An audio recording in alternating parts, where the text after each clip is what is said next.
talk about something that I've been thinking about for a long time. And this is something called beingfulness.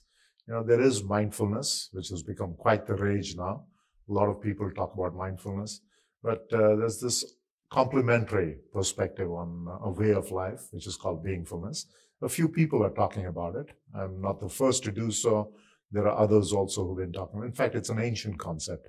You could argue that beingfulness is as old, if not older, than the notion of mindfulness. It originated in the axial age civilizations of India and Greece and so on. And so you could say it's part and parcel of ancient Indian wisdom and also ancient Greek wisdom. And it's centered around the notion of being, the ultimate reality, which is very hard to grasp. And the Upanishads in ancient India have repeatedly made that point. It is central to us, it is core to us, but it is very hard to grasp. The senses do not reach there, as it's often told. And so beingfulness is really a way of life where this part of you, this core, the central part of you, or this essence of you, which is called being, or the essence of the world itself, becomes your anchor, becomes your source of values. So beingfulness is also, you can think of being in terms of your higher self. Something in you, your deepest, truest self, could be called the higher self. And then there is the other part of you, the part that is active, that is worried, that is, angry, the part that is greedy, all those human frailties, all those human emotions, and all related to the world of doing and having. And so that's, let's say, your lower self. And in the Mundaka Upanishad, there is the example given of two birds in a tree. One bird is the higher self, and the other bird is the lower self. And the lower self is constantly dissatisfied and sometimes ecstatic about the fruit that it sees in the lower branches of the tree. So it goes up and down in its emotions, sometimes very happy, sometimes very depressed. And that's the human self at work, in companies, in our life. We are subject to the emotions, the feelings, the ups and downs of everyday life. Very true in companies also, the pressures of work, the deadlines that we have, especially now in COVID times. There's a lot of this happening. The sense that things are impermanent around us, that is a great source of worry and doubt and so on, and anxiety. So that's the world of the lower self.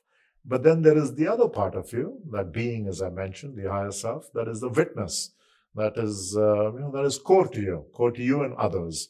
And ancient Indian wisdom would say it is the same. It's the same core, it's the same essence in everyone.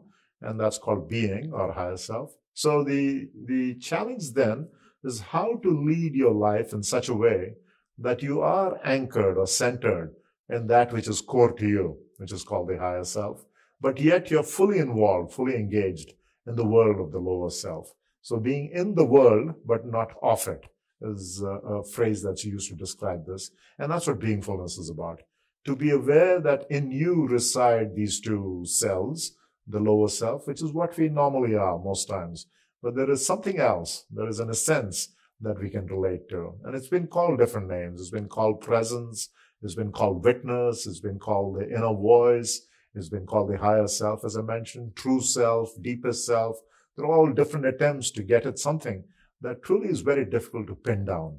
And so whatever it is that you're comfortable with, whatever it is that you use, if you're religious, you could say it's the God within you, the Godhead. If you're a Buddhist, you may say it is Buddha nature inside you. And if you're none of these, if you're an atheist, if you're a scientist, then it might be pure reason, that we all have pure rationality or reason in us. And that pure reason is what we can anchor in, not subject to all our frailties, not subject to all our subjectiveness itself. That could be your being. So depending on what makes you comfortable, to sort of think of how do I anchor in that calm, at some level, permanent sense of self. And and that's where your values come from. And then how do you participate in the world around you? So that's beingfulness, a way of life that is anchored in your higher self, but allows you to fully engage with the world of the lower self. And if you begin to think this way, then there is both the impermanent aspect of you and the permanent aspect of you. The impermanent aspect, such as the world that we're going through now, the pandemic that is claiming so many lives, that we can then look at it with some measure of comfort, that this too will pass.